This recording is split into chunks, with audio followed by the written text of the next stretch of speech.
Assalamualaikum warahmatullahi wabarakatuh. Berjumpa kembali dalam video pembelajaran mata pelajaran sejarah kelas 11 semester 2 kurikulum merdeka fase F. Pada video pembelajaran kali ini kita akan membahas mengenai akhir penjajahan Jepang di Indonesia.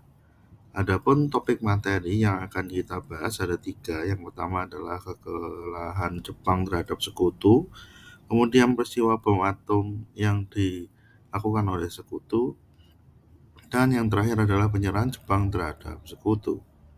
Mari kita masuk ke bagian yang pertama, yaitu kekalahan Jepang terhadap sekutu di Indonesia.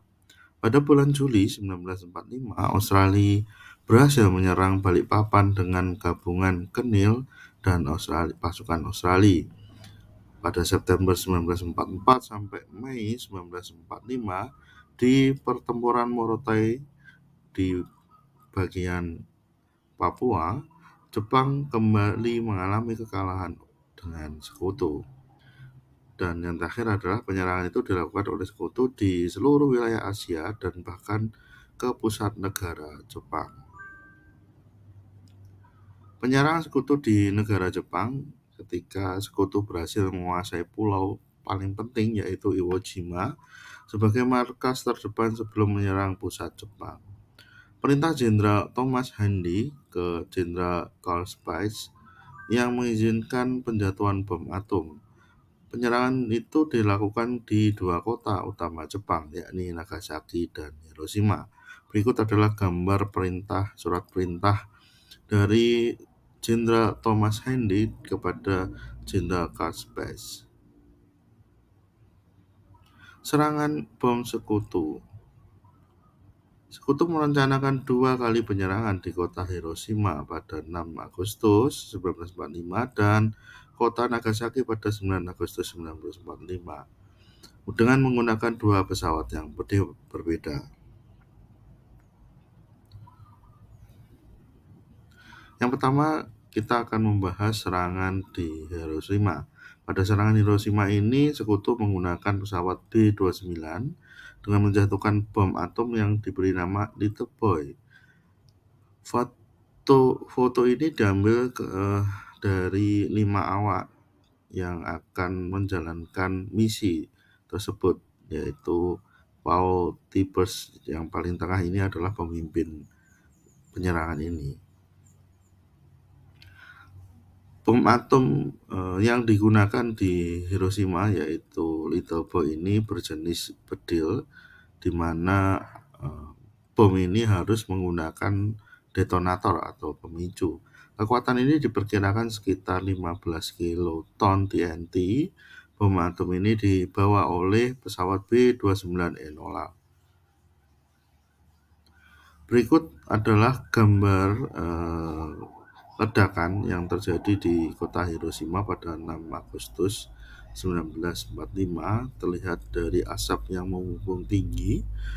Foto ini diambil dari jarak yang berbeda-beda. Yang tengah ini adalah foto yang diambil dari Seijo Yamada dengan jarak 7 kilo atau 4,3 mil dari timur laut Hiroshima, dan foto yang paling kanan ini adalah foto yang diambil 30 menit setelah ledakan dari jarak 10 km sebelah timur hipocentrum. Ini adalah diorama serangan bom atom sekutu di museum di Hiroshima. Jadi ledakan itu tidak sampai ke bawah tetapi meledak tepat di atas dan menghasilkan hipocentrum yang cukup lumayan luas.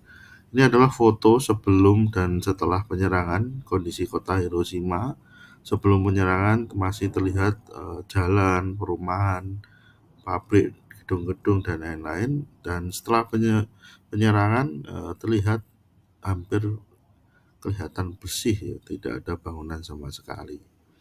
Dan dampak dari foto yang diperlihatkan hasil akibat dari bom atom ini, ya, ada kubah gen baku Hiroshima setelah pengeboman yang terlihat hancur luluh lantak. Kemudian foto yang paling kanan ini memperlihatkan bagaimana hancur semua bangunan yang ada di sana. Dalam kurun 2 sampai 4 bulan pertama setelah pengeboman, bom atom ini menewaskan sekitar 90.000 sampai 146.000 orang di Hiroshima. Oke, serangan bom atom yang kedua ini menggunakan pesawat B-29 Boxcar yang dipimpin oleh Mayor Charles Winnie bersama dengan anak buahnya yang menjatuhkan bom atom diberi nama Fat Man pada 9 Agustus 1945 di Nagasaki. Surat perintah serangan pengeboman Nagasaki tanggal 8 Agustus ini dikeluarkan untuk menyerang secara langsung dengan menggunakan pesawat B-29. Untuk jenis bomnya yaitu jenis bom plutonium, jenis implosif, Fat Man, dengan kekuatan 20 kiloton atau lebih besar 5 kiloton dibandingkan dengan bom Hiroshima. Bom atom ini dibawa oleh pesawat B-29 Boxcar. Berikut adalah foto dampak dari pengeboman di Nagasaki. Yang paling kiri ini adalah gambaran ledakan, asap ledakan yang terjadi.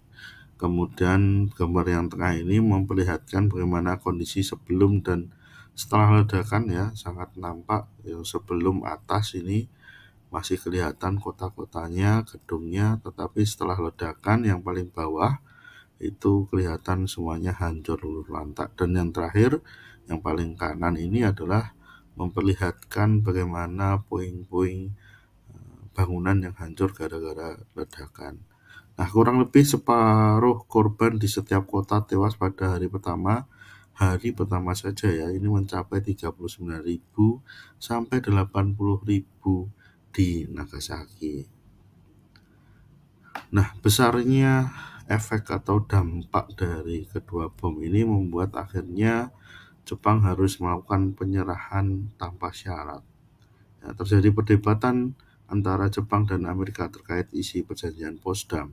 Kaisar Hirohito kemudian berdiskusi dengan para petinggi Jepang dan menyetujui atas usul PM Suzuki. Jadi sebenarnya di Jepang sendiri mereka tidak mau sebenarnya untuk melakukan penyerahan tanpa syarat, tetapi atas usul PM Perdana Menteri Suzuki untuk melakukan penyerahan tanpa syarat, dan itu disetujui oleh Kaisar Hirohito.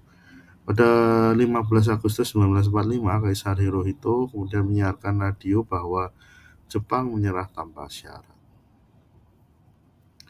Penyerahan Jepang ini dilakukan di kapal milik Amerika yaitu USS Missouri 2 September 1945 di Teluk Tokyo.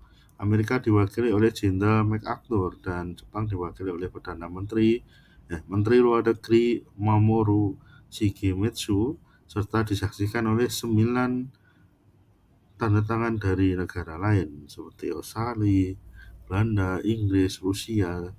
Ya.